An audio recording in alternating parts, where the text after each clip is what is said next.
माशाअल्लाह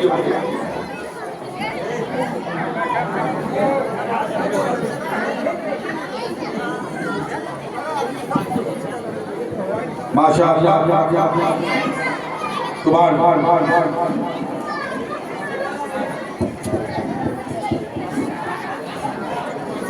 अस्सलाम वालेकुम रहमतुल्लाहि व बरकातुहू। आज हमारा औरा के इस गाँव में मदरसा उम्मे कुलसुम प्लस हाई स्कूल सालाना इज्तिमामी जलसा व अलविदाई तकरीब के इस मजलिस में मेरे साथ आए कारी बरकत साहब, यासीन खान साहब, मौलाना अजगर साहब, बोलने वालों को भी अच्छा लगता है, सबको देखने मौका, मोहम्मद अख्तर मुखिया साहब, मोहम्मद तौफीक साहब, मोहम्मद हसमत साहब, मोहम्मद यूनुस साहब, मोहम्मद बिलाल साहब, सादाब आजमी साहब, मुफ्ती मसूद साहब, हाफिज अंबर साहब, मुख्तार अंसारी साहब और यहाँ मौजूद इस मदरसे के मदरसे, इस मदरसे के बच्चे बच्चियों और इस मदरसे को चाहने वाले सभी भाइयों बुजुर्गों, आज सभी बरात, आज रात का सभी बरात, पहले मैं उसको आपको मुबारकबाद देता हूँ। और आज मेरे विधानसभा क्षेत्र में मेरे बहुत अजीज भाई संजय दास जी, जो टीचर भी थे, असामाजिक तत्वों ने, अपराधियों ने उनको बम से मार दिया। मैं वहीं जा रहा हूँ, 6 बजे तक मुझे वहाँ पहुँचना है, लेकिन इसके बाद भी मैं इस कार्यक्रम को, इस प्रोग्राम को मैंने पोस्टपोन नहीं किया। वहाँ से बुलाहट सुबह से ही था, लेकिन मैंने आपको यहाँ वक्त दिया था और इस जगह आकर के आपसे कुछ सीखो, आप हमसे कुछ सीखें और एक माहौल बनाएंगे तो एक समाज बनेगा और तरक्की करेगा। जैसे ही मैं यहाँ जब घुस रहा था, तो जब मैंने जो आपका बोर्ड लगा है वहाँ मदरसा उम्मे कुलसुम प्लस हाई स्कूल लिखा देखे, मैं अक्सर हर मदरसे में जाता हूँ, ये बोलता हूँ कि दीनी और दुनियावी दोनों तालीम आप साथ लेकर चले, तभी आप आगे बढ़ रहे हैं। इसमें आप लोग यहाँ जो इस मदरसे के मोहतमीम है, नाजिम है, उनको मैं तहे दिल से शुक्रिया अदा करता हूँ कि मैं जो हर वक्त, या मेरे वालिद साहब भी जिस तरह से मदरसे के साथ साथ दुनियावी तालीम पर भी जोर देते थे, मैं भी उन्हीं के नक्श कदम पर चल रहा हूँ। और मैं जानता हूँ कि दीन के साथ साथ दुनियावी तालीम आज के दिन में हासिल करना बहुत ज़रूरी है, क्योंकि हम पीछे हो गए। अल्लामा इकबाल ने अपने कलम से लिखे कि हैरत है कि तालीम और तरक्की में है पीछे, हैरत है कि तालीम और तरक्की में है पीछे, जिस कौम का आगाज ही इकरा से हुआ, जिस कौम का आगाज ही इकरा से हुआ। आज तो बहुत कुछ बोलना था, लेकिन मन मेरा नहीं। ठीक है, आज मैंने अपना बहुत अजीज दोस्त बोलिए, भाई बोलिए, को मैंने खोया है। और उसमें जो भी दोषी है उसको पकड़वाना भी मेरा फर्ज है, क्योंकि मैं उस क्षेत्र का विधायक हूँ, झारखंड का मंत्री हूँ। यहाँ भी आप लोग इस तादाद में आए हैं, यहाँ भी मुझे आना जरूरी था, क्योंकि इल्म के लिए इन्हीं बुजुर्गों ने कहा है कि इल्म हासिल करने के लिए, इल्म के प्रोग्राम के लिए अगर चीन भी जाना पड़े तो आप जाइए।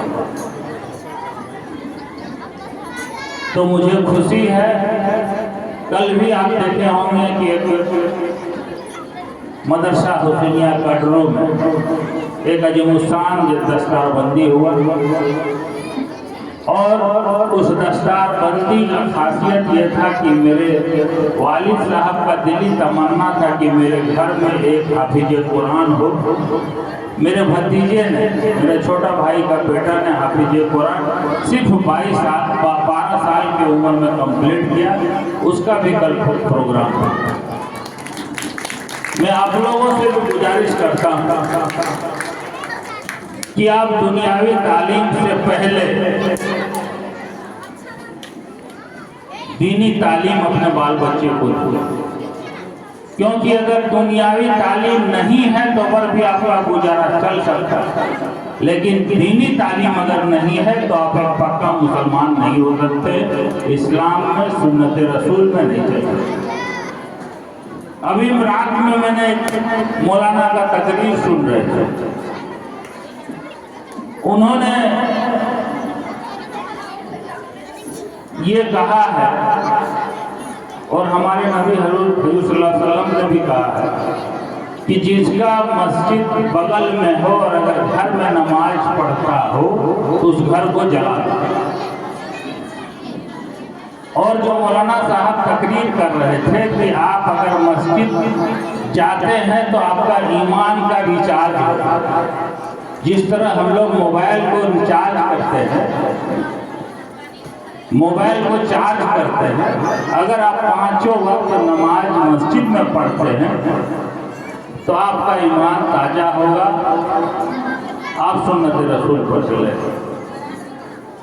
जानकारी मुझे उतना नहीं है, लेकिन जो भी मैं सुनता हूँ, जो भी मैं और मैं दीन के पास बैठ करके उनसे जो नसीहत मिलती है उसी में अमल करने का कोशिश करता हूँ, और मैं अपना अवाम को भी, मेरे भाइयों को भी मैं कहता हूँ कि आप उसमें चलें। मैं फिर से इस मदरसे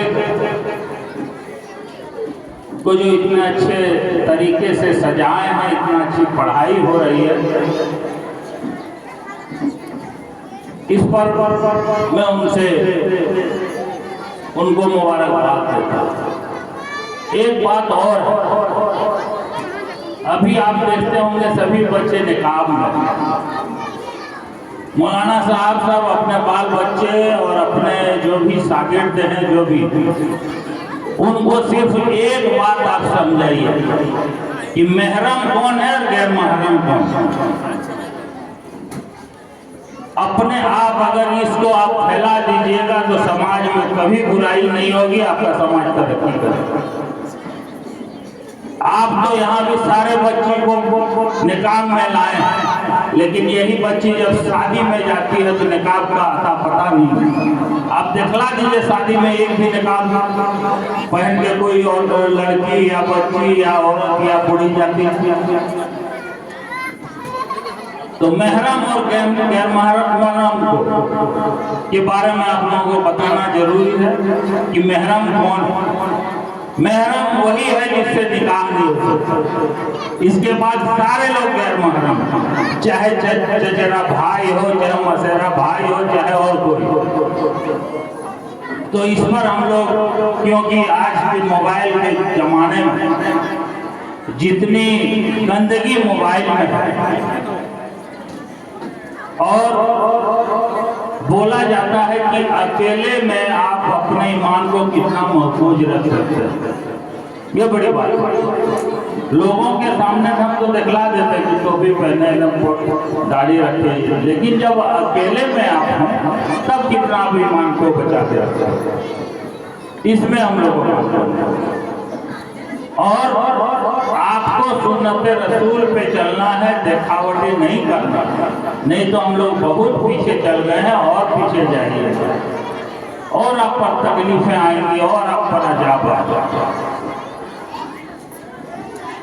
आज यहाँ मदरसे के बच्चों के प्रोग्राम में आए हैं